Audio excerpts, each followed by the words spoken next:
Mi nuera se rió de mi silla de ruedas diciendo que solo ocupaba espacio. No imaginaba que debajo llevaba la maleta con 3,4 millones de euros. Pero ese día, cuando escuché su risa cruel resonando en el comedor de mi propia casa, solo sentí cómo se desmoronaba lo poco que quedaba de mi dignidad. Hoy, voy a contarte algo que nunca pensé que contaría. Y si tú, por un segundo, sientes que esto te parece familiar, solo te pido que dejes un like y te suscribas. Me va a ayudar a continuar desahogándome. Eran las 2 de la tarde de un martes gris en Madrid, y yo estaba allí, inmóvil en mi silla de ruedas junto a la mesa del comedor. Esa mesa de roble macizo que había comprado hace 20 años con mis propios ahorros, cuando aún limpiaba oficinas en el centro de la ciudad, y soñaba con reunir a mi familia en cenas dominicales llenas de risas y cariño. Mis manos arrugadas descansaban sobre el regazo, temblando ligeramente por el Parkinson que me había robado la firmeza en los últimos 2 años.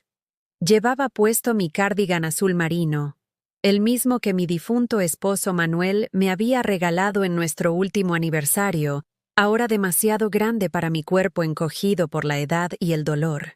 El olor a paella que se cocinaba en la cocina debería haber sido reconfortante. Era mi receta, la que había perfeccionado durante 40 años de matrimonio, la misma que preparaba cada martes para Javier y Lucía cuando venían a visitarme. Pero ese día, el aroma del azafrán y el sofrito se mezclaba con algo amargo en el aire. La impaciencia apenas disimulada de mi nuera, que caminaba de un lado a otro de mi comedor, con esos tacones que repiqueteaban contra las baldosas como pequeños martillos contra mi paciencia. Lucía tenía 35 años, el cabello rubio teñido recogido en un moño perfecto, y esa forma de mover las manos cuando hablaba que siempre me había parecido afectada. Llevaba un vestido negro ajustado y una cadena de oro que brillaba bajo la luz del comedor, joyas que yo sabía que no podían permitirse con el sueldo de Javier como empleado de banco. Sus ojos verdes me miraban con esa mezcla de fastidio y falsa preocupación que había aprendido a reconocer demasiado bien. «Ay, suegra», dijo con esa voz melosa que usaba cuando quería algo. ¿No te parece que tu silla está ocupando mucho espacio aquí? La mesa se ve tan apretada. Sus palabras cayeron sobre mí como gotas de agua fría. No era la primera vez que hacía comentarios sobre mi silla, sobre cómo complicaba las reuniones familiares, sobre cómo sería más cómodo si yo comiera en la terraza o en mi habitación. Pero ese día había algo diferente en su tono, algo más cruel, más directo. Mi hijo Javier levantó la vista de su teléfono por un momento, ese gesto que había vuelto tan común en él, siempre mirando la pantalla en lugar de mirarme a los ojos. A los 42 años, conservaba algunos rasgos del niño dulce que había sido, pero había algo en su rostro que se había endurecido con los años, líneas de preocupación alrededor de los ojos, una forma de encoger los hombros, cuando su esposa hablaba que me dolía más que cualquier diagnóstico médico. «Mamá», dijo sin levantar completamente la mirada, «tal vez Lucía tiene razón. En la terraza hay más luz. Y, bueno, podrías ver el jardín mientras comes». Sus palabras me atravesaron como cuchillos. Ese jardín que yo había plantado con mis propias manos, donde había visto crecer a Javier jugando al fútbol cuando tenía 8 años, donde había celebrado sus cumpleaños y sus graduaciones. Ahora se había convertido en el lugar donde me querían esconder, lejos de sus conversaciones, lejos de su vida. Lucía suspiró teatralmente, con esa forma exagerada que tenía de expresar su sufrimiento por tener que lidiar conmigo. «No es que queramos molestarte, suegra», continuó, mientras apartaba mis cubiertos de plata, los mismos que había heredado de mi madre, como si fueran obstáculos en su camino. «Es solo que, bueno, tú misma has dicho que el doctor te recomendó evitar el estrés. Y aquí, con tanto movimiento, tanto ruido». Se acercó a mi silla y puso una mano en mi hombro con una presión que pretendía ser cariñosa, pero que se sentía como una garra. «Tu corazoncito ya no aguanta mucho, ¿verdad? Tenemos que cuidarte». La forma en que dijo corazoncito, con ese diminutivo condescendiente, como si estuviera hablando con una niña pequeña, me hizo sentir algo que no había experimentado en mis 78 años de vida. Una mezcla de humillación y rabia tan intensa que por un momento temí que efectivamente mi corazón no lo resistiera. Javier soltó una risa nerviosa. Esa risa que había desarrollado cada vez que su esposa decía algo que él sabía que estaba mal, pero no tenía el valor de contradecir. Era el sonido de un hombre que había elegido la paz conyugal por encima de la dignidad de su madre. Sí, mamá, añadió, todavía sin mirarme directamente. Solo queremos lo mejor para ti. Yo los miré en silencio, sintiendo cómo las lágrimas que no derramaría se acumulaban detrás de mis ojos.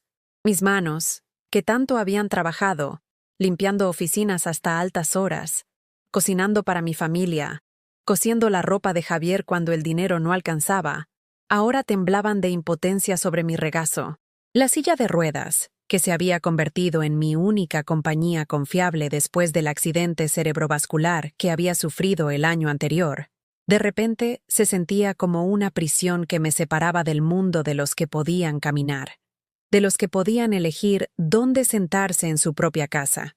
Aquella casa era mía. Cada ladrillo, cada baldosa, cada ventana había sido pagada con 40 años de trabajo de madrugada, limpiando oficinas en el centro de Madrid, mientras la ciudad aún dormía. Recordaba las mañanas de invierno cuando salía de casa a las 5, con las manos entumecidas por el frío, arrastrando mi carrito de limpieza por las calles vacías, solo para asegurarme de que Javier tuviera todo lo que necesitaba: libros, ropa nueva, clases de inglés, las vacaciones en la playa que tanto le gustaban. Pero ahora, en mi comedor, con mis muebles alrededor, era yo la que estorbaba. Lucía se dirigió hacia la cocina con pasos decididos, y pude escuchar el sonido de platos siendo movidos con más fuerza de la necesaria, como si cada gesto fuera una declaración de su derecho a reorganizar mi espacio según su conveniencia. «La paella está lista», anunció desde la puerta de la cocina. «Javi, ¿puedes ayudarme a poner la mesa? Vamos a comer aquí, donde hay más espacio». Sus ojos se posaron en mí con una sonrisa que no llegaba a esconder la satisfacción en su mirada. «Suegra, te voy a preparar un plato hermoso en la terraza. Vas a estar tan cómoda allí, con la brisa y todo». Así fue como, por primera vez en 78 años de vida, fui exiliada de mi propia mesa. Mientras ellos se sentaban a disfrutar de mi paella, cocinada con mi receta, en mi casa, yo observaba desde la terraza a través del cristal, como una espectadora de mi propia vida, como una invitada no deseada en el hogar que había construido con mis propias manos. Ese día, mientras masticaba en silencio y veía a mi hijo y su esposa reír y conversar sin prestarme atención, supe con una claridad dolorosa que el amor que había dado durante toda mi vida se había convertido en vergüenza para ellos. Y por primera vez, una pregunta terrible comenzó a formarse en mi mente. ¿Cuánto tiempo más tendría que soportar esto antes de que decidieran que ya ni siquiera la terraza era suficientemente lejos? Esa noche no pude dormir. Me quedé despierta en mi cama, mirando las sombras que la farola de la calle proyectaba en el techo de mi habitación, recordando cada sacrificio que había hecho por mi familia durante los últimos 40 años. Era como si mi mente hubiera decidido pasar película tras película de momentos que creí que tenían valor, pero que ahora se sentían como inversiones en una cuenta bancaria que nunca me devolvería ni siquiera los intereses. Recordé aquella Nochebuena de 1998, cuando Javier tenía 17 años y quería ir a esquiar con sus compañeros de instituto a Sierra Nevada. El viaje costaba 800 euros, más de lo que yo ganaba en 2 meses limpiando oficinas. Pero su cara cuando me pidió el dinero, esos ojos llenos de esperanza, esa sonrisa que me recordaba al niño pequeño que solía abrazarme cuando llegaba cansada del trabajo. «Mamá, todos mis amigos van. Por favor, te prometo que estudiaré más, que te ayudaré en casa». Recuerdo haber abierto mi pequeña caja de lata donde guardaba los ahorros. Monedas de 100 pesetas, billetes arrugados de 1000, todo lo que había podido apartar centavo a centavo durante meses. Conté el dinero 3 veces, sabiendo que tendría que trabajar turnos dobles durante las vacaciones navideñas, limpiando oficinas vacías mientras otras familias celebraban reunidas. «Claro, hijo», le dije, «vamos a conseguir ese dinero.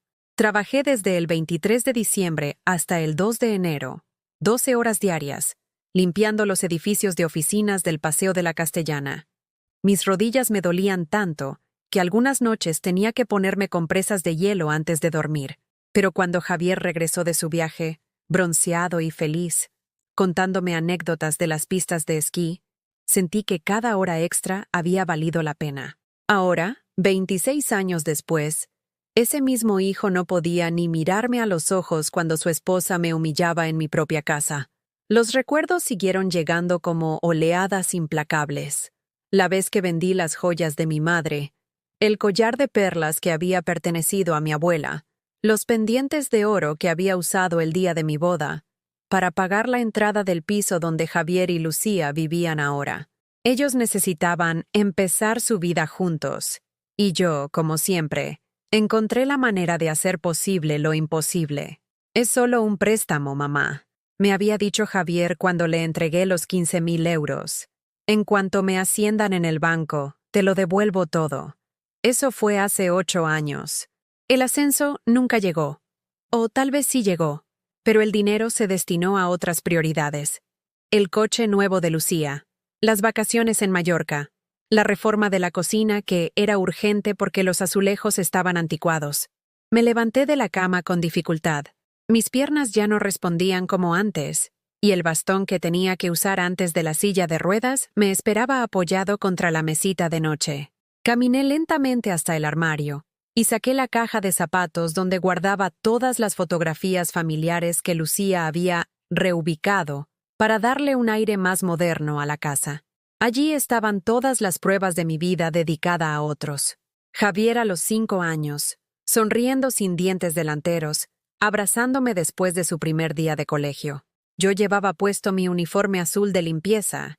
Había tenido que pedirle a mi jefa que me dejara salir 1 hora antes para ir a recogerlo, prometiendo recuperar el tiempo al día siguiente. Javier a los 15, orgulloso con su primera guitarra, esa Gibson que había visto en el escaparate de una tienda en la Gran Vía y que le costó 3 meses de mi sueldo completo. Lo había estado mirando cada día durante semanas, como un cachorro esperando una caricia, hasta que no pude resistir más y entré a preguntar por el precio. «Es muy cara, señora», me había dicho el vendedor, mirando mi ropa gastada con esa expresión que conocía demasiado bien. «Quizás tiene algo más accesible en la sección de instrumentos usados». Pero yo sabía que mi hijo merecía lo mejor. Trabajé limpiando casas particulares los fines de semana, acepté turnos de noche en un hospital, e incluso vendí mi televisor viejo para reunir el dinero. La cara de Javier cuando le di la guitarra en su cumpleaños me hizo sentir que podía mover montañas. Ahora esa guitarra acumulaba polvo en algún rincón del piso que yo había ayudado a comprar, abandonada como tantos otros sueños de mi hijo. Seguí pasando fotografías con dedos temblorosos. La graduación de Javier de la universidad, yo en primera fila, con mi mejor vestido comprado en el rastro, aplaudiendo mientras él recibía su título de administración bancaria. Había trabajado turnos dobles durante 5 años para pagar su carrera, rechazando invitaciones a salir con amigas, abandonando cualquier vida social para que él pudiera tener el futuro que yo nunca tuve. «Gracias, mamá», me había susurrado al oído después de la ceremonia. «Todo esto es gracias a ti.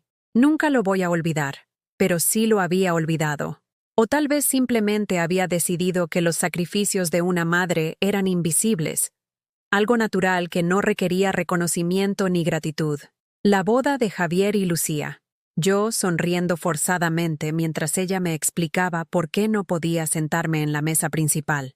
Es que el protocolo dice que solo los padres inmediatos. Y bueno, tú eres viuda, así que técnicamente, me habían ubicado en una mesa al fondo del salón, junto a parientes lejanos que no conocía, viendo desde la distancia cómo mi hijo bailaba su primer vals como esposo. Esa boda que costó 25,000 euros.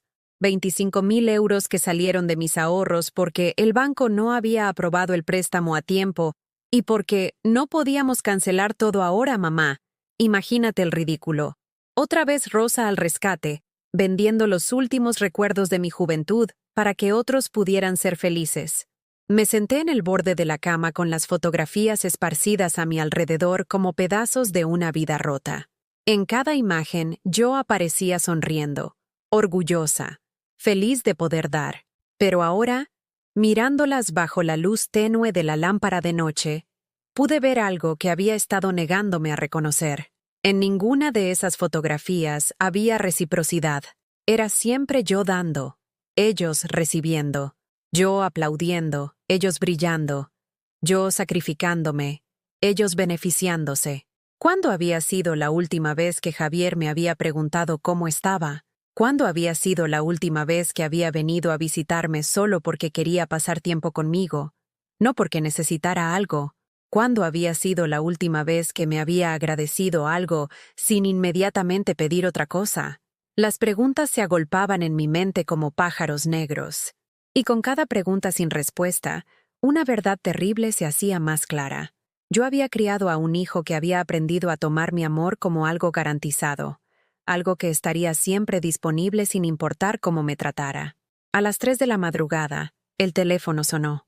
Era Lucía. «Suegra, siento llamar tan tarde». Su voz sonaba dulce, preocupada. «Pero Javier está muy angustiado. Dice que te vio triste hoy después de la comida y está preocupado por tu salud. ¿Estás bien?» Por un momento, mi corazón se aceleró. Tal vez me había equivocado. Tal vez Javier sí se había dado cuenta de cómo me había sentido. Tal vez aún quedaba algo del niño cariñoso que había criado. «Estoy bien, querida», respondí. «Solo un poco cansada». «Qué bueno que estés bien», continuó Lucía. «Porque mañana necesitamos hablar contigo de algo importante. Es sobre algunas facturas que han llegado. Javier tuvo algunos gastos inesperados en el banco, y pensamos que tal vez podrías ayudarnos temporalmente, solo hasta que se arreglen las cosas». Y ahí estaba. No era preocupación por mi bienestar. Era preparación para otra solicitud de dinero. Otro sacrificio que se esperaba de mí como algo natural, inevitable, obligatorio. «Por supuesto, querida», dije con una voz que no reconocí como mía. «Hablaremos mañana». Colgué el teléfono y me quedé sentada en la oscuridad, rodeada de fotografías de momentos que ahora se sentían como mentiras hermosas. Por primera vez en mi vida, una pregunta peligrosa comenzó a formarse en mi mente. ¿Qué pasaría si dijera que no? ¿Qué pasaría si por una vez en mi vida antepusiera mis necesidades a las de ellos? La pregunta me asustó tanto que la aparté inmediatamente. Pero había sido formulada, y sabía que no podría olvidarla. Como una semilla plantada en tierra húmeda, crecería en la oscuridad hasta que no pudiera ignorarla más. La conversación sobre el préstamo llegó 3 días después. Un viernes por la tarde, cuando el sol se filtraba perezosamente por las cortinas de mi salón, Javier y Lucía se habían presentado sin avisar, algo que últimamente hacían con frecuencia, como si mi casa fuera una oficina bancaria donde podían aparecer durante el horario de atención al cliente. «Mamá», comenzó Javier, sentándose en el borde del sofá sin quitarse la chaqueta, como si quisiera dejar claro que la visita sería breve. «Necesitamos hablar de algo delicado». Lucía se acomodó en mi sillón favorito, ese de terciopelo verde que había comprado en una tienda de antigüedades de Malasaña hace 20 años. Llevaba un bolso de marca que costaba más que mi pensión mensual y unos zapatos que brillaban como si nunca hubieran tocado el pavimento de Madrid. «Es sobre el préstamo del coche, suegra», dijo con esa sonrisa que había perfeccionado, dulce por fuera pero fría como el metal. «El banco nos está presionando mucho, y Javier está muy estresado en el trabajo». Yo los escuchaba desde mi silla de ruedas, notando cómo evitaban mirarme directamente. Era como si estuvieran hablando con una entidad abstracta, no con una persona real que tenía sentimientos y necesidades propias. «¿Cuánto necesitan?», pregunté, aunque ya conocía la respuesta. Siempre era más de lo que podía permitirme fácilmente, pero menos de lo que me obligaría a decir que no inmediatamente.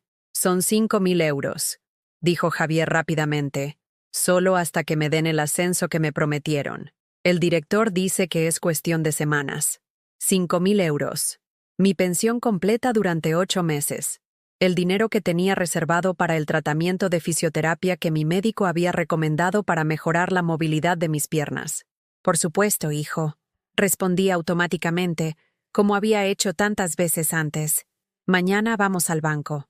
Lucía sonrió y se acercó a darme un beso en la mejilla que se sintió como el roce de papel de lija. Eres un ángel, suegra. No sabemos qué haríamos sin ti. Después de que se fueron, me quedé sentada en mi salón vacío, escuchando el tic-tac del reloj de pared que había heredado de mi madre. Era uno de esos relojes antiguos que marcaba las horas con campanadas, y cada sonido parecía contar los minutos de una vida que se me escapaba entre las manos. Decidí prepararme un café, una de las pocas actividades que aún podía hacer sin ayuda. Mientras la cafetera italiana borboteaba en la cocina, escuché voces en el jardín. Eran Javier y Lucía, que habían salido a fumar al patio trasero. Pensé que se habían ido, pero aparentemente habían decidido quedarse un rato más. No era mi intención espiar, pero las ventanas de la cocina estaban abiertas y sus voces llegaban claramente hasta donde yo estaba. No puedo creer lo fácil que fue, decía Lucía con una risa que sonaba completamente diferente a la voz melosa que usaba conmigo. Ni siquiera preguntó para qué era el dinero realmente. Mi mano se detuvo mientras vertía el café. ¿Para qué era realmente? No exageres, respondió Javier, pero su voz sonaba incómoda.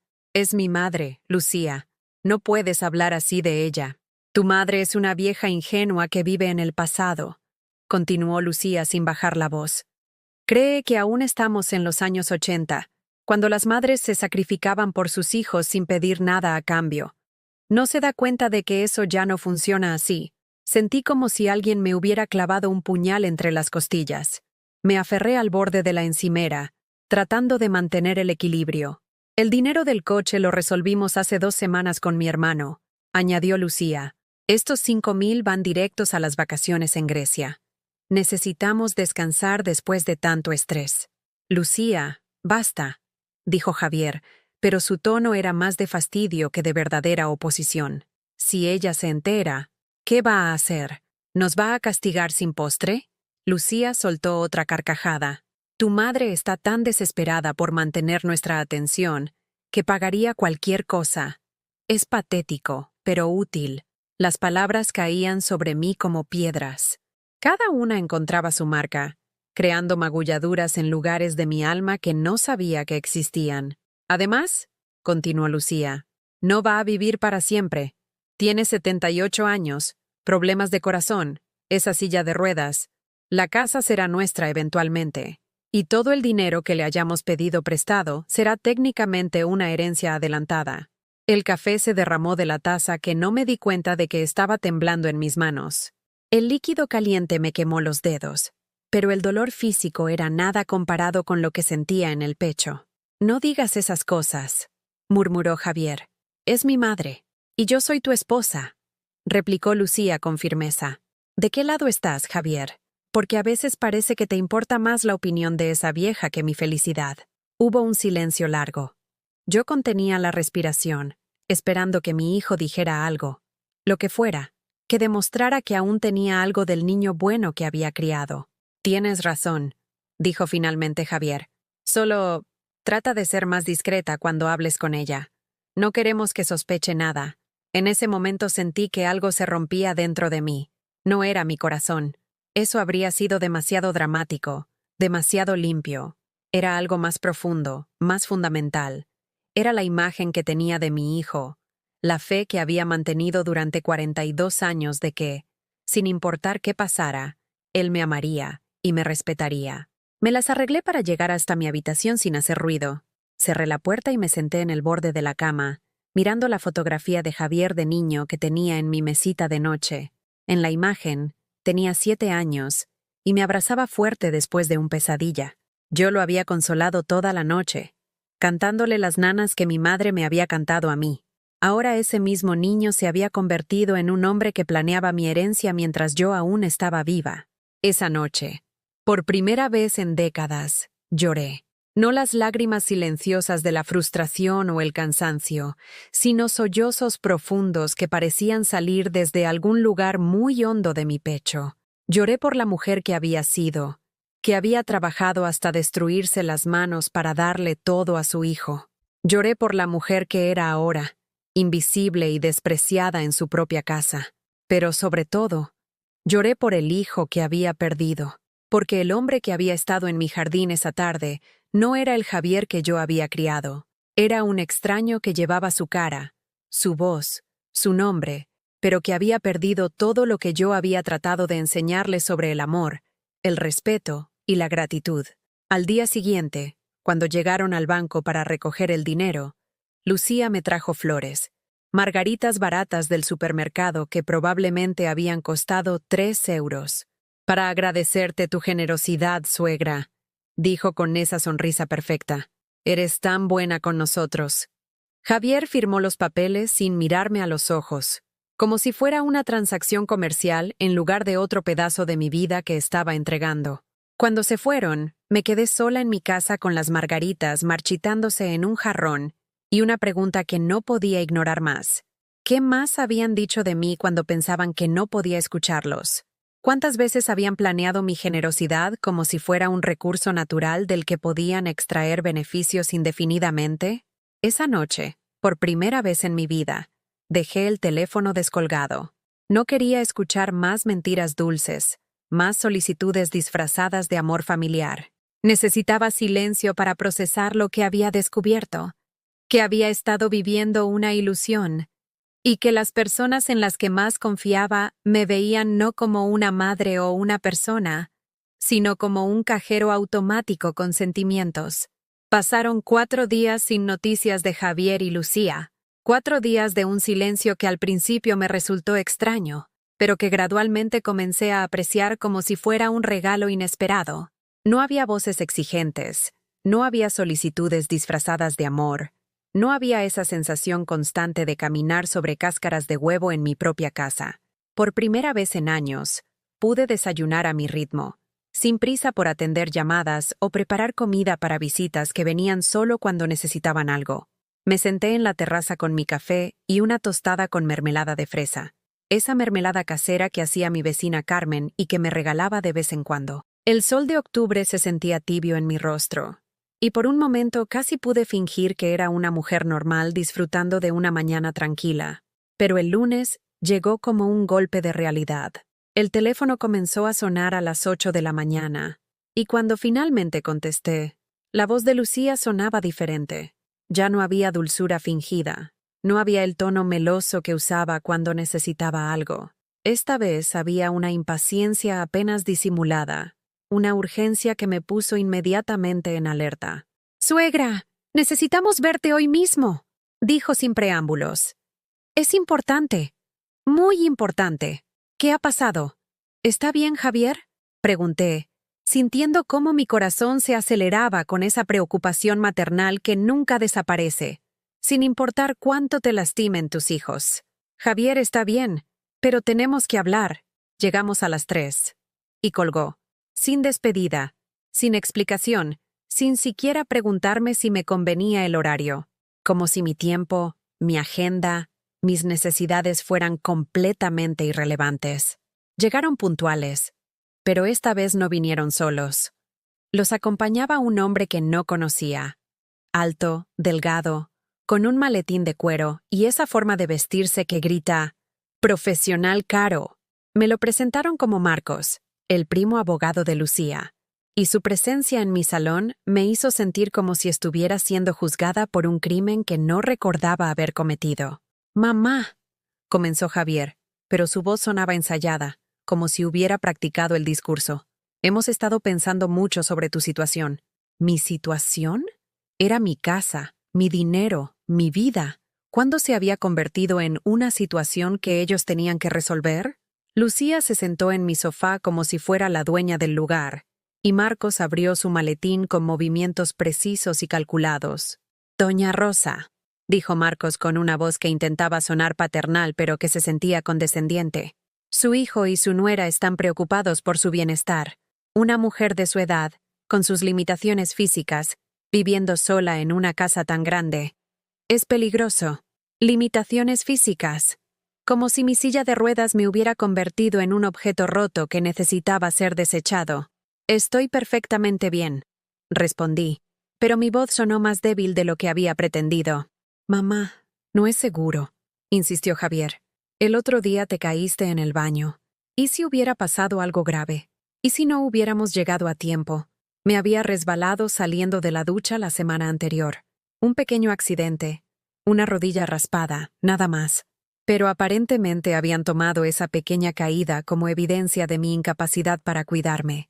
Marcos sacó una carpeta de papeles y la puso sobre mi mesa de centro con la solemnidad de quien presenta evidencia en un tribunal. Lo que proponemos es muy simple, dijo. Una procuración. Esto permitiría que Javier y Lucía manejen sus finanzas y tomen decisiones médicas por usted, para protegerla de cualquier eventualidad. Las palabras sonaban razonables, sensatas, pero había algo en la forma en que Marcos las pronunciaba que me hacía sentir como si estuviera firmando mi propia sentencia de muerte. No necesito que nadie maneje mis finanzas, dije, tratando de sonar más firme. Estoy perfectamente capacitada para tomar mis propias decisiones. Lucía intercambió una mirada con Javier, una de esas miradas cargadas de significado que las parejas desarrollan con el tiempo. Era la mirada que decía, ya sabíamos que iba a resistirse. Suegra, dijo Lucía con una paciencia exagerada, como si estuviera hablando con una niña pequeña. Nadie está cuestionando su capacidad mental, pero físicamente...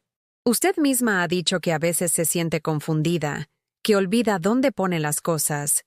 ¿Cuándo había dicho eso? Traté de recordar, pero Lucía continuó sin darme tiempo para procesar. Y el dinero que nos prestó la semana pasada, se olvidó de anotar la cantidad en su libreta. Eso es preocupante. No me había olvidado. Simplemente no había querido escribir que mis propios hijos me habían mentido para conseguir dinero para unas vacaciones.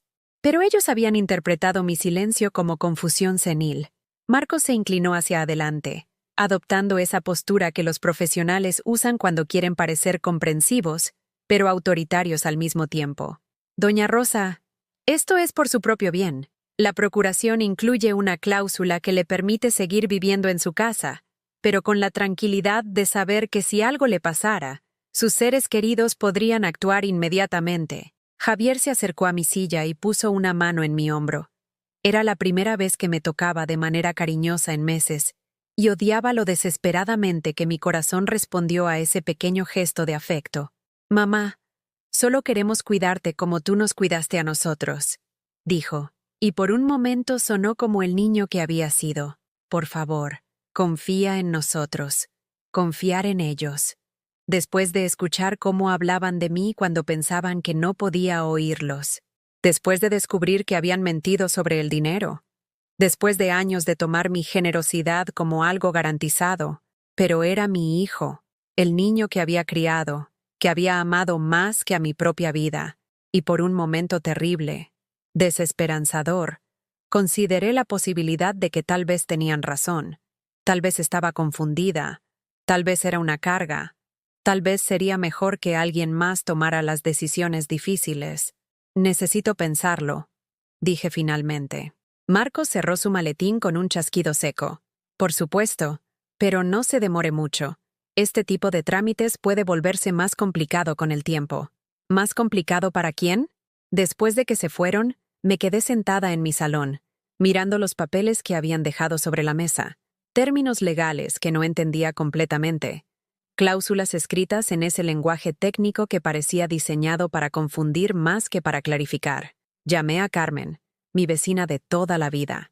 Ella había sido maestra de escuela antes de jubilarse, y siempre había tenido esa sabiduría práctica, que viene de décadas de lidiar con personas que intentan manipular situaciones a su favor. Rosa, cariño, me dijo después de que le conté todo. Eso suena a manipulación pura y dura. ¿Tú te sientes confundida? ¿Te olvidas de las cosas más de lo normal? No más que cualquier persona de mi edad, admití. A veces olvido dónde puse las llaves o cómo se llama un actor de la televisión, pero mis finanzas las tengo perfectamente claras. Entonces no firmes nada, dijo Carmen con firmeza. Y si insisten, pídeles que te den tiempo para consultar con tu propio abogado. Una procuración es algo muy serio, Rosa. Básicamente le estarías dando a Javier control total sobre tu vida. Esa noche no pude dormir. Daba vueltas en la cama, tratando de reconciliar la imagen del hijo amoroso que había criado con el hombre que había venido a mi casa con un abogado para presionarme a firmar papeles que no entendía completamente. A las 2 de la madrugada, el teléfono sonó. Era Lucía otra vez. Suegra, sé que es tarde, pero no podía dormir pensando en usted.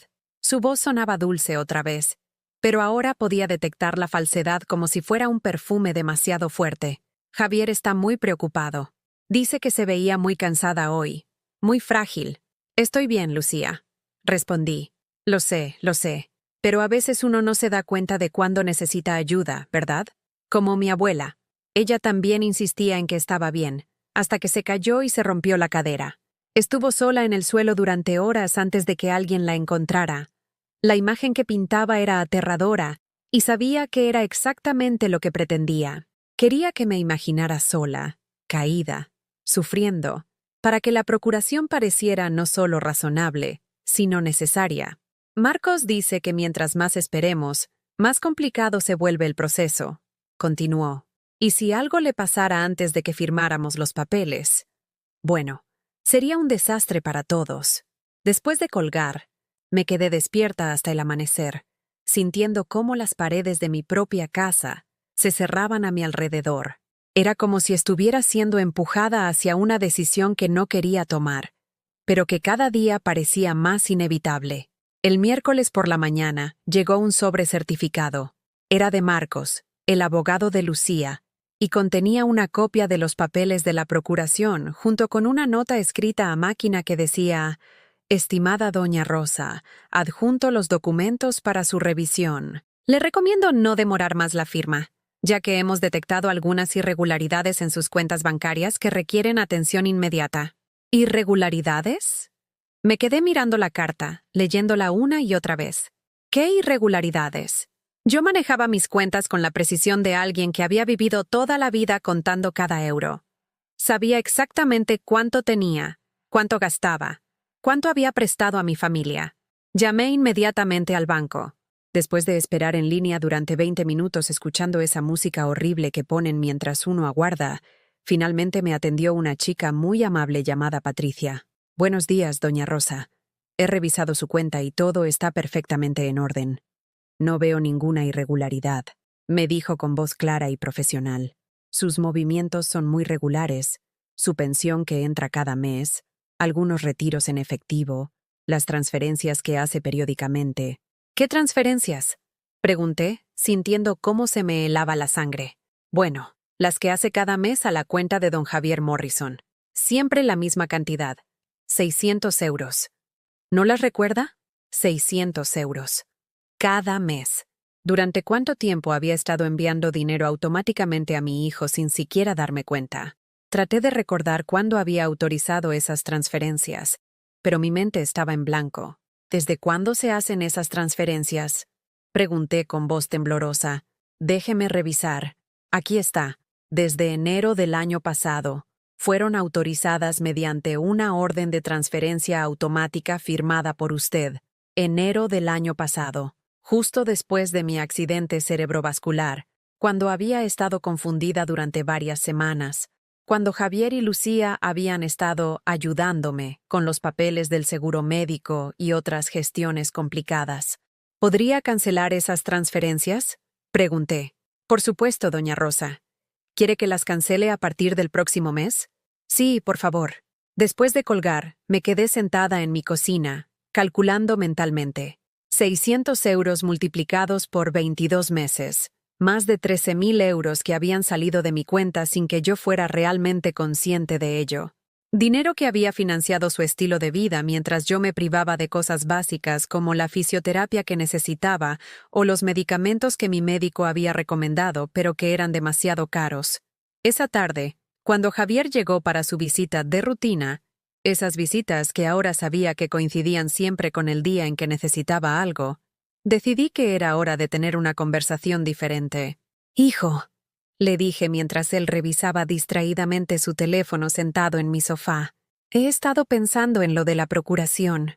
Levantó la vista inmediatamente, con esa expresión de alivio que adoptan las personas cuando creen que finalmente van a conseguir lo que quieren. «¿Has decidido firmarla, mamá?», Qué bueno. Marcos puede venir mañana mismo si quieres. No, dije, y la palabra salió con más firmeza de la que había sentido en años. He decidido que no voy a firmarla. El silencio que siguió fue tan denso que podía sentirlo presionando contra mis oídos. Javier me miró como si hubiera empezado a hablar en un idioma extranjero. ¿Cómo que no? Mamá, ya hablamos de esto. Es por tu propio bien. También hablé con el banco hoy, continué, ignorando su tono de incredulidad. Me enteré de las transferencias automáticas de 600 euros que han estado saliendo de mi cuenta durante casi 2 años. Vi cómo su rostro pasaba del rosa al blanco en cuestión de segundos. Abrió la boca para decir algo. La cerró. Volvió a abrirla. Mamá, Eso fue... ¿Cuándo autorizaste esas transferencias, Javier? Porque yo no recuerdo haberlo hecho. Estabas enferma, dijo rápidamente. Después del derrame, el médico dijo que era normal que tuvieras confusión temporal. Te ayudé con todos los papeles del seguro, ¿recuerdas? Y tú dijiste que querías ayudarme con los gastos de la casa porque Lucía estaba embarazada y... ¿Lucía estaba embarazada? Pregunté. Esta era la primera vez que escuchaba sobre un embarazo. Bueno, sí. Es decir, pensamos que estaba embarazada, pero después... No era...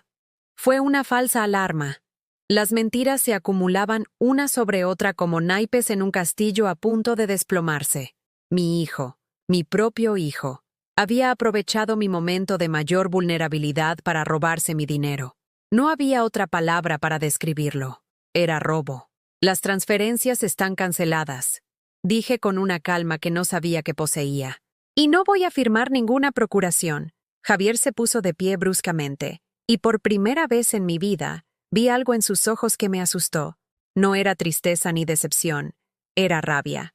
Una rabia fría y calculadora, que me hizo entender que el hombre que estaba frente a mí ya no era mi hijo, sino un extraño que había estado usando mi amor como una herramienta. «Mamá, estás cometiendo un error muy grave», dijo, y su voz sonaba completamente diferente, como si hubiera quitado una máscara que había estado usando durante años. No puedes vivir sola. No puedes manejar tu dinero. Mira lo que pasó con las transferencias. Las autorizaste y ahora ni siquiera te acuerdas. Me acuerdo perfectamente de no haber autorizado ninguna transferencia de 600 euros mensuales, respondí. Lo que no recuerdo es haber firmado algo para ayudarte con un embarazo que nunca existió. Estás confundida, mamá. El médico dijo que era posible que tuvieras episodios de pérdida de memoria. ¿Qué médico?, pregunté. Porque el doctor Hernández, mi neurólogo, me dijo hace 3 meses que mi recuperación había sido excelente y que no tenía ningún deterioro cognitivo. Javier se quedó sin respuesta. Podía ver cómo su mente trabajaba, tratando de encontrar otra mentira que sonara convincente, otra manipulación que funcionara. Vas a arrepentirte de esto, dijo finalmente, cuando te caigas y no haya nadie para ayudarte, cuando tengas problemas con el banco y no sepas cómo resolverlos, cuando necesites ayuda médica y no puedas tomar decisiones por ti misma.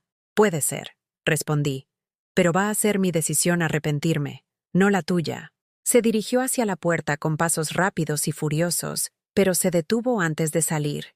Lucía tenía razón sobre ti, dijo sin voltear a mirarme. Eres una vieja egoísta que no puede ver más allá de su nariz.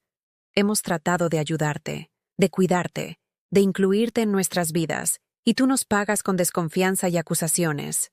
¿Incluirme en sus vidas?, repetí, sintiendo cómo una risa amarga se escapaba de mi garganta.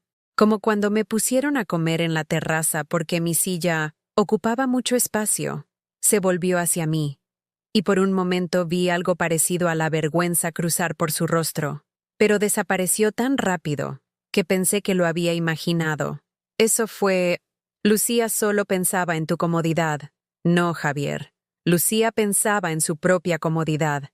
Y tú se lo permitiste porque es más fácil que enfrentar a tu esposa que defender a tu madre. Salió dando un portazo que hizo temblar los cristales de las ventanas.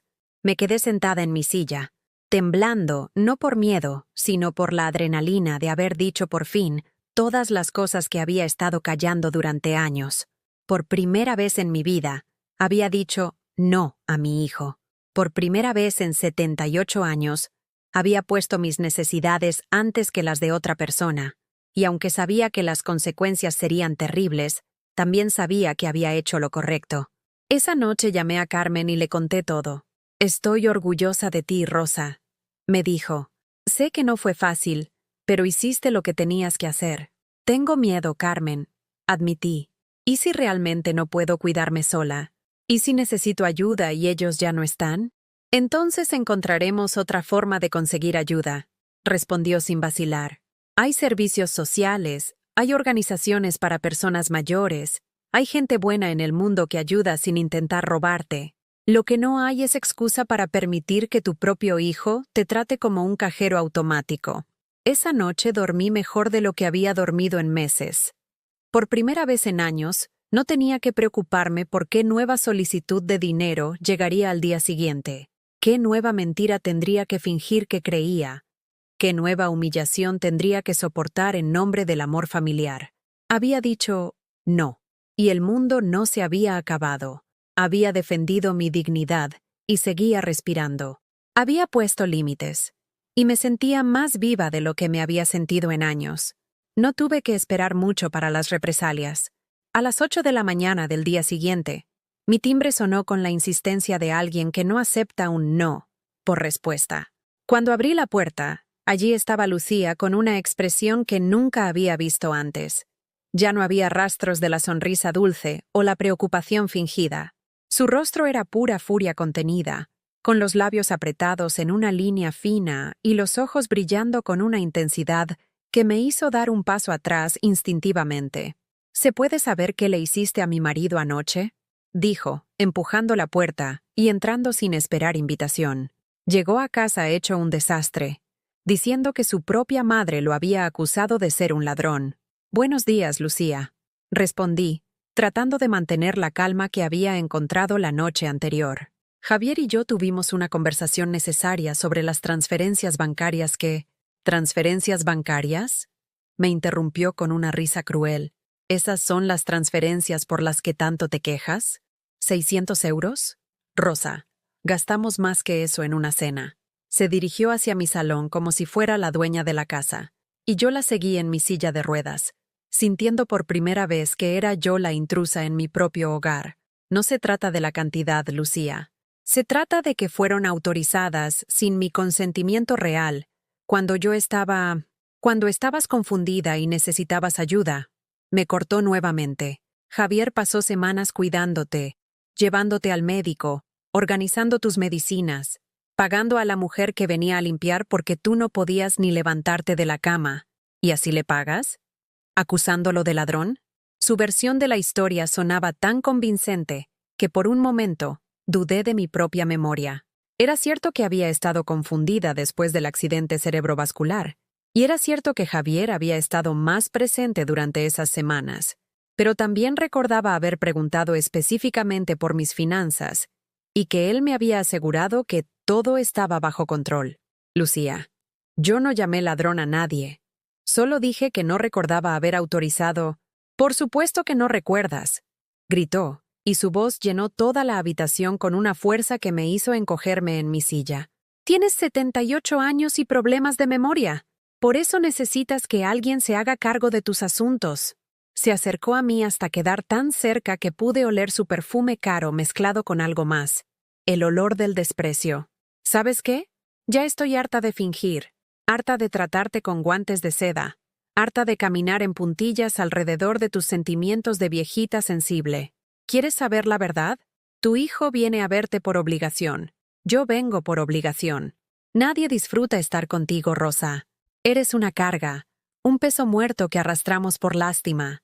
Cada palabra era como una bofetada, pero extrañamente, en lugar de dolerme, estaban liberándome. Finalmente estaba viendo a la verdadera Lucía, sin máscaras, sin teatro, sin la actuación dulce que había mantenido durante años. «Al menos ahora estás siendo honesta», dije, y mi voz sonó más firme de lo que había esperado. «¿Honesta?». Se rió con una carcajada que sonaba más como un ladrido. «¿Quieres honestidad? Está bien. Honestamente, cada vez que venimos aquí es una tortura. Tu casa huele a viejo. Tus historias son aburridas. Tu comida es horrible. Y esa silla de ruedas hace un ruido insoportable en el suelo. Se paseó por mi salón como un depredador enjaulado, señalando cosas al azar. Y honestamente, estamos esperando a que te mueras para poder vender esta casa y usar el dinero para algo útil. Porque admitámoslo, Rosa, ya cumpliste tu función en la vida. Criaste a tu hijo. Ahora déjanos vivir nuestras vidas sin tener que pretender que nos importas. Sus palabras eran tan brutales, tan completamente despiadadas, que sentí como si me hubieran arrancado la piel, pero también sentí algo más, una claridad extraña y liberadora. Durante años había estado tratando de ganarme el amor de una persona que era incapaz de amar a nadie que no fuera ella misma. Gracias, dije. ¿Gracias? Se detuvo en seco. Claramente no era la reacción que esperaba. Gracias por finalmente decirme lo que realmente piensas. Ahora sé exactamente dónde estoy parada. Ah, ¿sí? ¿Y dónde estás parada, Rosa? Estoy parada en mi casa, que compré con mi dinero, hablando con alguien que acaba de confesarme que está esperando a que me muera para robar mi herencia. Lucía sonrió, pero esta vez su sonrisa tenía algo de peligroso. Tu casa, tu dinero, tu herencia. ¿Sabes qué es lo gracioso de todo esto? Que legalmente, cuando Javier herede, yo voy a tener derecho a la mitad de todo. Y créeme, voy a disfrutar cada euro que gasté de tu dinero. No si cambio mi testamento, dije, y las palabras salieron de mi boca antes de que pudiera pensarlas completamente. El silencio que siguió fue absoluto. Lucía me miró como si hubiera sacado un arma, y supongo que en cierto sentido lo había hecho. ¿Qué dijiste? Dije que puedo cambiar mi testamento. De hecho, voy a llamar a mi abogado hoy mismo. No te atreverías, susurró, pero había incertidumbre en su voz. Javier es tu único hijo. No puedes desheredarlo. Puedo hacer lo que quiera con mi dinero, respondí, sintiendo cómo cada palabra me daba más fuerza. Y después de esta conversación, creo que es exactamente lo que voy a hacer. Lucía se dirigió hacia la puerta con pasos rápidos, pero se detuvo antes de salir. Esto no va a quedar así, Rosa. Hay formas de demostrar que una persona mayor no está capacitada para tomar decisiones. Hay doctores que pueden evaluar tu estado mental. Hay procesos legales que pueden quitarte el control de tus bienes. Inténtalo, dije. Pero yo también tengo acceso a abogados. Y a diferencia de ustedes, yo sí tengo dinero para pagarlos. Se fue dando un portazo aún más fuerte que el de Javier el día anterior. Me quedé sentada en mi salón, temblando no de miedo, sino de adrenalina pura. Había amenazado con desheredar a mi hijo, algo que nunca había considerado siquiera como posibilidad remota. Pero mientras más pensaba en ello, más sentido tenía. ¿Por qué debería dejar mi patrimonio a alguien que me veía como un obstáculo para su felicidad? ¿Por qué debería recompensar años de manipulación y abuso emocional con una herencia que claramente no valorarían? Llamé inmediatamente al despacho de don Fernando Ruiz, el abogado que había manejado mis asuntos durante los últimos 15 años. Su secretaria me dijo que podía verme esa misma tarde. Don Fernando, le dije cuando nos sentamos en su oficina llena de libros de leyes y diplomas, quiero cambiar mi testamento. Era un hombre mayor, de unos 65 años, con esa cara bondadosa que inspiraba confianza inmediata. Me había ayudado cuando Manuel murió, cuando compré la casa, cuando necesité asesoría legal para pequeños asuntos a lo largo de los años. ¿Hay algún problema específico, doña Rosa?, preguntó con suavidad. Le conté todo. Las humillaciones, las mentiras, las transferencias no autorizadas, las amenazas de Lucía. Don Fernando me escuchó sin interrumpir, tomando notas ocasionales, asintiendo en los momentos apropiados. Comprendo su situación, dijo cuando terminé, y tiene todo el derecho de disponer de sus bienes como considere apropiado. Pero permítame preguntarle, ¿está segura de que quiere tomar esta decisión en un momento de tanto estrés emocional? Don Fernando, tengo 78 años.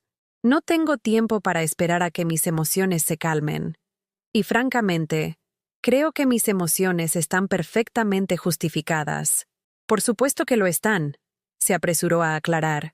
Solo quiero asegurarme de que ha considerado todas las implicaciones. Desheredar a un hijo único es una decisión muy seria. No lo estoy desheredando completamente, dije, porque una idea había estado formándose en mi mente durante el viaje hasta su oficina. Quiero dejarle algo, pero con condiciones. Y quiero dejar la mayor parte de mi patrimonio a organizaciones benéficas. Don Fernando se acomodó en su silla, claramente interesado. ¿Qué tipo de condiciones tenía en mente?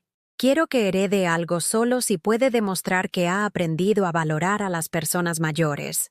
Tal vez trabajando como voluntario en una residencia durante un año, o cuidando a algún anciano sin familia. Algo que le enseñe lo que significa realmente cuidar a alguien sin esperar nada a cambio. Don Fernando sonrió por primera vez desde que había llegado. Es una condición muy creativa, doña Rosa. Y perfectamente legal. ¿Y el resto del patrimonio? Para organizaciones que ayudan a personas mayores maltratadas. Quiero que mi dinero sirva para proteger a otros que estén pasando por lo que yo pasé. Cuando salí del despacho de don Fernando 2 horas después, tenía una copia del Nuevo Testamento en mi bolso y una sensación de poder que no había experimentado en décadas. No era venganza lo que sentía, sino justicia. Finalmente, mis decisiones estaban siendo tomadas por mí, para mí. Esa noche, cuando el teléfono sonó a las 10, ya sabía quién era. ¿Estás satisfecha ahora? Era la voz de Javier, pero sonaba diferente, casi irreconocible. Lucía me contó lo que dijiste sobre el testamento. Javier, solo dije la verdad. Puedo hacer lo que quiera con mi dinero. Ese dinero es mi herencia, mamá. Es el futuro de mi familia. Ese dinero es mío mientras yo esté viva. Y cuando muera, será de quien yo decida que lo merece. Hubo una pausa larga, y cuando volvió a hablar, su voz estaba llena de una furia fría que me heló la sangre. Vas a arrepentirte de esto, mamá. Te lo prometo. Las amenazas de Javier no tardaron en materializarse, pero no de la forma que había esperado. 3 días después del cambio de testamento, recibí una visita inesperada. Una trabajadora social del Ayuntamiento de Madrid. Una mujer joven llamada Elena, que llegó con una carpeta llena de papeles y una expresión preocupada.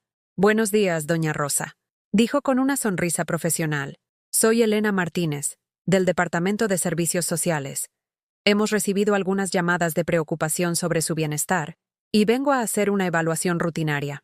¿Llamadas de quién?, pregunté, aunque ya conocía la respuesta. Su hijo Javier se puso en contacto con nosotros. Está preocupado porque dice que usted ha estado tomando decisiones financieras erráticas, que está confundida sobre el dinero, y que recientemente ha amenazado con cambiar su testamento de manera impulsiva. Ahí estaba. Javier había cumplido la amenaza de Lucía de demostrar que yo no estaba capacitada para tomar mis propias decisiones. Pero por primera vez en meses, no sentí pánico. Sentí algo parecido a la diversión. Elena, ¿puedo ofrecerte un café?, dije. Creo que esta va a ser una conversación interesante.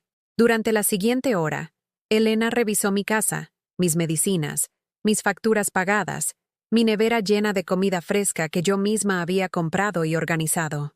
Revisó mi libreta de cuentas, donde cada gasto estaba anotado con letra clara y precisa. Hablamos sobre mi rutina diaria, mis actividades, mis relaciones sociales.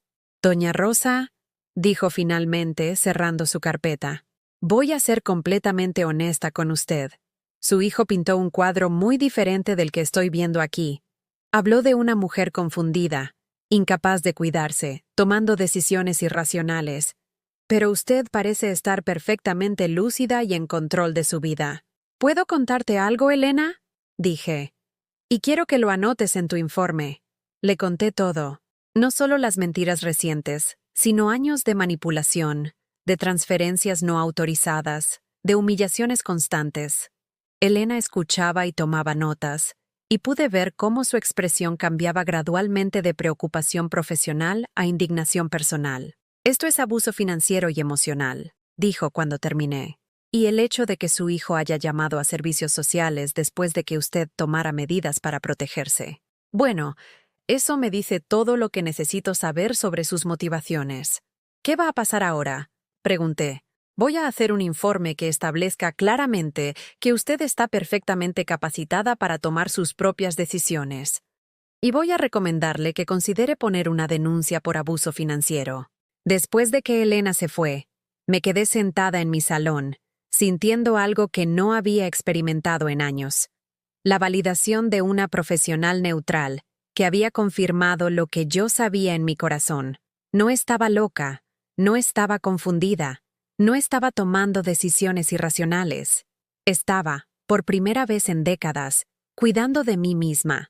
Esa tarde, hice algo que no había hecho en más de 5 años. Salí sola, no para ir al médico o a hacer compras necesarias, sino por puro placer.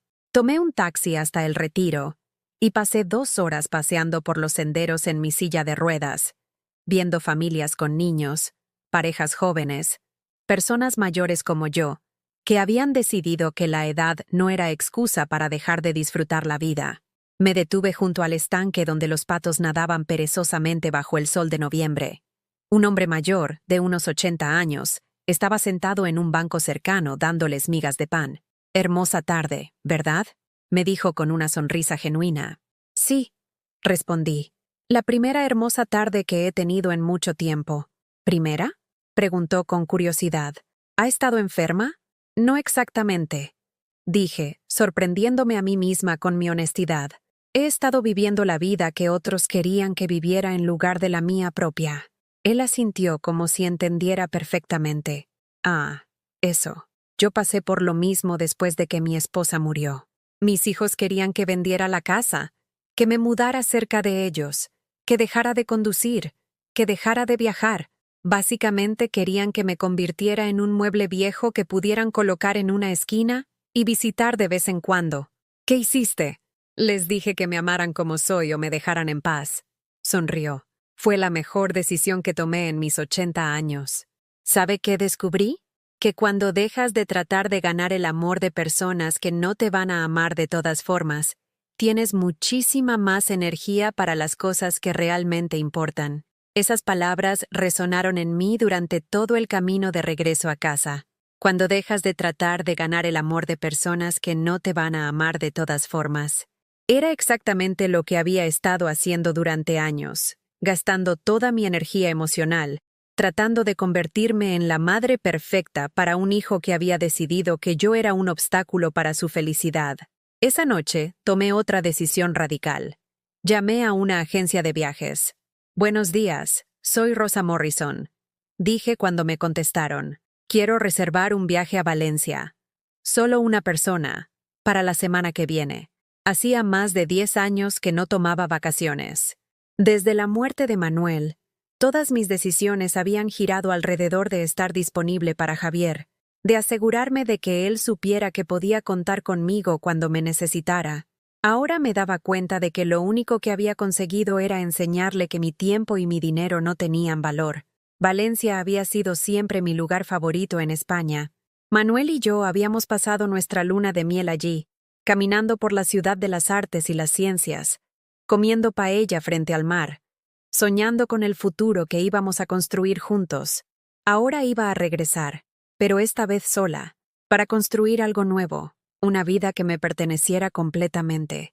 El hotel que elegí estaba frente a la playa de la Malvarrosa. Cuando llegué y vi mi habitación, pequeña pero luminosa, con una terraza que daba directamente al Mediterráneo, sentí algo que no había experimentado en años. Emoción pura. No la emoción de hacer feliz a alguien más, sino la emoción de hacer algo solo para mí.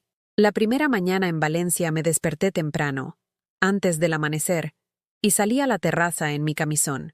El mar estaba tranquilo, reflejando las primeras luces del día como un espejo dorado. No había nadie más despierto en la playa, y por primera vez en décadas, tuve un momento de silencio perfecto.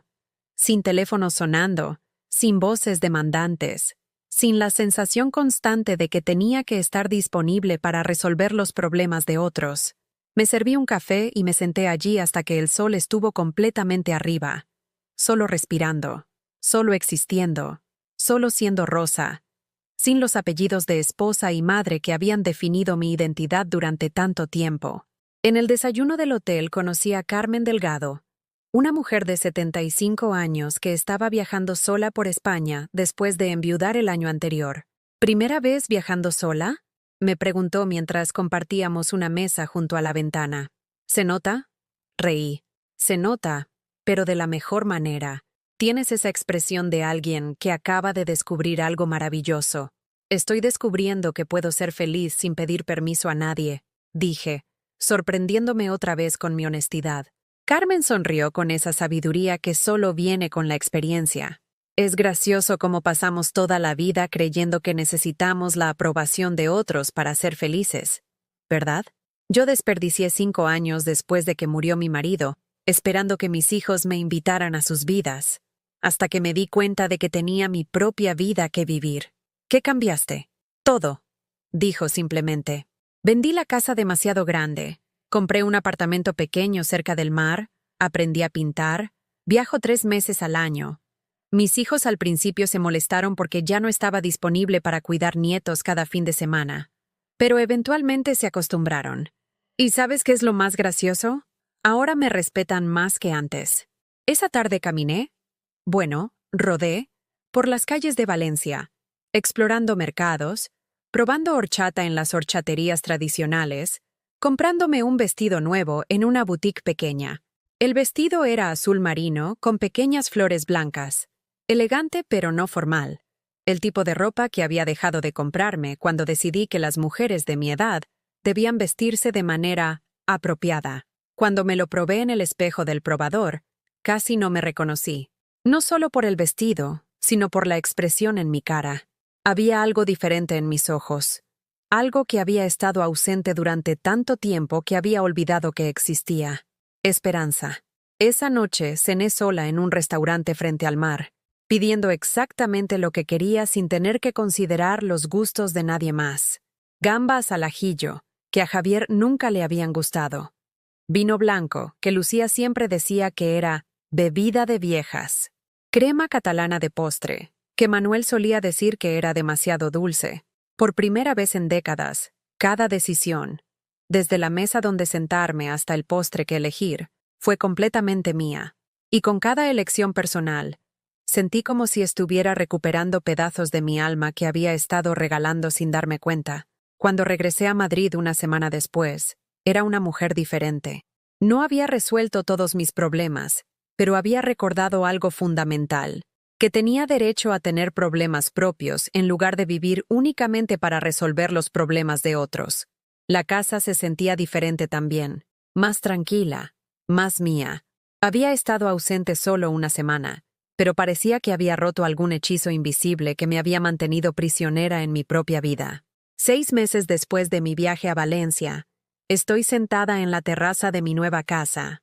Sí, mi nueva casa, viendo el atardecer pintarse de naranja y rosa sobre el horizonte mediterráneo. Vendí la casa de Madrid 3 meses después de regresar de mis vacaciones. Era demasiado grande, demasiado llena de recuerdos de una vida que ya no me pertenecía, demasiado cargada del peso de expectativas que nunca debería haber aceptado. Esta casa en Cullera, a solo 40 minutos de Valencia, es pequeña pero perfecta. 2 habitaciones, una terraza con vista al mar, un jardín donde he plantado tomates y albahaca. Y lo más importante, es completamente mía. Cada rincón, cada mueble, cada decisión decorativa refleja mis gustos, no los de alguien más. La vendí de la casa de Madrid fue liberadora de maneras que no había anticipado. No solo por el dinero, aunque los 400.000 euros me dieron una seguridad financiera que nunca había tenido, sino por el simbolismo. Era como quemar las naves, hacer imposible cualquier regreso a la vida de dependencia emocional que había vivido durante décadas. Javier y Lucía se enteraron de la venta cuando ya estaba finalizada. Su reacción fue predecible. ¿Cómo pudiste vender la casa sin consultarnos?, me gritó Javier por teléfono cuando recibió mi carta informándole de mi mudanza. Esa era nuestra herencia. Era el futuro de nuestros hijos. Javier, le respondí con una calma que me sorprendió a mí misma. Esa era mi casa. Y los hijos de los que hablas no existen. Lucía nunca estuvo embarazada, ¿recuerdas? El silencio al otro lado de la línea fue largo y cargado de una furia que ya no me daba miedo. Esto no va a quedar así, mamá. Vamos a impugnar la venta. Vamos a demostrar que no estabas en tus cabales cuando tomaste esta decisión. Inténtalo, dije. Pero te recuerdo que Elena Martínez, la trabajadora social que tú enviaste para evaluarme, tiene un informe muy detallado sobre mi perfecta capacidad mental. Y mi abogado tiene copias de todas las transferencias no autorizadas que hiciste desde mi cuenta. Esa fue la última conversación que tuvimos. No me ha vuelto a llamar, no ha venido a visitarme, no ha mostrado interés alguno en saber cómo estoy o dónde vivo. Su silencio es la confirmación final de algo que ya sabía. Nunca me amó como persona, solo me valoró como fuente de recursos. Al principio, admito que eso me dolía. Las noches eran especialmente difíciles, cuando la soledad se sentía como un peso físico en el pecho, pero gradualmente aprendí a distinguir entre soledad y paz. La soledad es el dolor de no tener compañía cuando la necesitas. La paz es la alegría de no tener compañía cuando no la quieres. Y descubrí que, sorprendentemente, la mayor parte del tiempo no quería compañía. Quería silencio para leer los libros que había dejado de leer porque no tenía tiempo. Quería espacio para cocinar los platos que me gustaban sin tener que considerar los gustos de otros. Quería libertad para levantarme temprano o tarde, para ver el programa de televisión que prefería, para decorar mi casa con colores que me alegraran el alma. Mi nueva vida no está vacía, simplemente está llena de cosas diferentes. He hecho amistad con mis vecinos. María José, que tiene 82 años y nada todas las mañanas en el mar. Paco, el pescador jubilado que me trae pescado fresco 2 veces por semana y me cuenta historias del Mediterráneo. Carmen, sí, la misma Carmen que conocí en Valencia, que resultó vivir a solo 3 calles de mi nueva casa. Carmen se ha convertido en algo que nunca pensé que tendría a mi edad, una mejor amiga. Nos encontramos para café cada martes, vamos al mercado juntas los viernes, y una vez al mes hacemos pequeños viajes por la costa. La semana pasada fuimos a Peñíscola, y nos reímos como adolescentes mientras comíamos helado frente al castillo del Papa Luna. ¿Sabes qué es lo más gracioso?, me dijo Carmen mientras veíamos el sol ponerse sobre el mar. Durante años creí que la felicidad era algo que llegaba cuando todas las piezas de tu vida encajaban perfectamente. Marido perfecto, hijos perfectos, casa perfecta. Ahora me doy cuenta de que la felicidad es lo que queda cuando dejas de tratar de ser perfecta para otros. Tiene razón. Mi vida no es perfecta según los estándares tradicionales. Soy una mujer mayor, viuda, en silla de ruedas, que vive sola en una casa pequeña. Si alguien hubiera descrito esta vida para mí hace 2 años, habría pensado que sonaba triste y vacía, pero es todo lo contrario. Es una vida llena de pequeñas decisiones que me pertenecen, de momentos de paz que no tengo que compartir si no quiero, de gentileza conmigo misma que había olvidado que era posible. Esta mañana, por ejemplo, me desperté y decidí no levantarme hasta las 10, simplemente porque podía. Me quedé en la cama leyendo un libro de poesía de Benedetti, tomando café que preparé exactamente como me gusta, fuerte y con una pizca de canela, y viendo cómo la luz del sol se movía lentamente por las paredes de mi habitación. Después, desayuné en la terraza, viendo los barcos pesqueros regresar del mar. No tenía que apurarme para nada. No tenía que preocuparme por llamadas demandantes o visitas que vendrían solo cuando necesitaran algo. A las 11, María José pasó por casa para nuestra caminata diaria por la playa. Ella camina, yo ruedo en mi silla de ruedas, y conversamos sobre todo y nada. Hoy me contó sobre su nieta, que está estudiando medicina en Barcelona, y sobre el libro que está leyendo sobre la historia de las mujeres en el Mediterráneo. ¿Sabes qué me gusta de ti, Rosa?, me dijo mientras parábamos a descansar en nuestro banco favorito, que nunca hablas mal de nadie, ni siquiera de tu hijo, después de todo lo que te hizo. Es verdad, he decidido conscientemente no permitir que la amargura colonice mi nuevo comienzo. No hablo mal de Javier, no porque no tenga derecho a hacerlo, sino porque he aprendido que el resentimiento es como tomar veneno y esperar que la otra persona se muera. Mi felicidad es demasiado preciosa para contaminarla con anger hacia personas que ya no forman parte de mi vida. Esta tarde, como todos los miércoles, trabajo como voluntaria en el centro de día para personas mayores de Cullera. Ayudo con las actividades de lectura y, irónicamente, aconsejo a familias que están lidiando con conflictos intergeneracionales. Mi experiencia, por dolorosa que haya sido, me ha dado una perspectiva única sobre la dinámica familiar tóxica. La semana pasada, una mujer llamada Esperanza vino a verme. Tenía 75 años y estaba siendo presionada por sus hijos para vender su casa y mudarse a una residencia, a pesar de que estaba perfectamente capacitada para vivir independientemente. No sé qué hacer, me dijo con lágrimas en los ojos. No quiero perder a mis hijos, pero tampoco quiero perder mi autonomía. Esperanza, le dije tomando sus manos entre las mías, déjame preguntarte algo. ¿Tus hijos te han dado razones para amarte que no tengan que ver con lo que puedes hacer por ellos? Se quedó pensando por un largo momento. No, admitió finalmente. Siempre es lo que puedo darles, nunca lo que soy. Entonces ya tienes tu respuesta. No puedes perder lo que nunca tuviste realmente. Fue una conversación dura, pero necesaria. Esperanza decidió quedarse en su casa y poner límites claros con sus hijos. No fue fácil. Pero 3 meses después me contó que sus hijos habían comenzado a respetarla más, no menos. Esa es la paradoja que he descubierto. Cuando dejas de mendigar amor, a veces, no siempre, pero a veces, la gente comienza a valorarte más. Y cuando no lo hacen, descubres que puedes vivir perfectamente bien sin la validación de personas que nunca te la iban a dar de todas formas. Ahora, mientras escribo estas palabras en mi diario, sí, he comenzado a escribir un diario, otro pequeño acto de autocuidado. Puedo ver las luces de los barcos parpadeando en el horizonte. La brisa del mar trae el olor de sal y algas. Y en la distancia puedo escuchar el sonido suave de las olas contra la playa. Mañana es mi cumpleaños número 79. El año pasado lo pasé sola en mi casa de Madrid, esperando una llamada de Javier que llegó 3 días tarde, escuchando una felicitación vacía que sonaba más a obligación que a cariño. Este año lo voy a celebrar con María José, Carmen, Paco y algunos otros amigos del vecindario. Vamos a hacer una paella en la playa al atardecer, y Carmen va a traer su guitarra para que cantemos canciones viejas bajo las estrellas. No es la celebración que habría imaginado cuando era joven, y soñaba con estar rodeada de hijos y nietos en mis cumpleaños. Pero es infinitamente mejor que fingir felicidad familiar con personas que solo me toleraban. A veces me pregunto si Javier piensa en mí, si se pregunta cómo estoy, dónde vivo, si soy feliz. Pero esas preguntas ya no me causan dolor. Son solo curiosidad pasajera, como preguntarse por el clima en una ciudad donde ya no vives. La verdad es que he aprendido algo fundamental. Nunca es demasiado tarde para cambiar tu vida.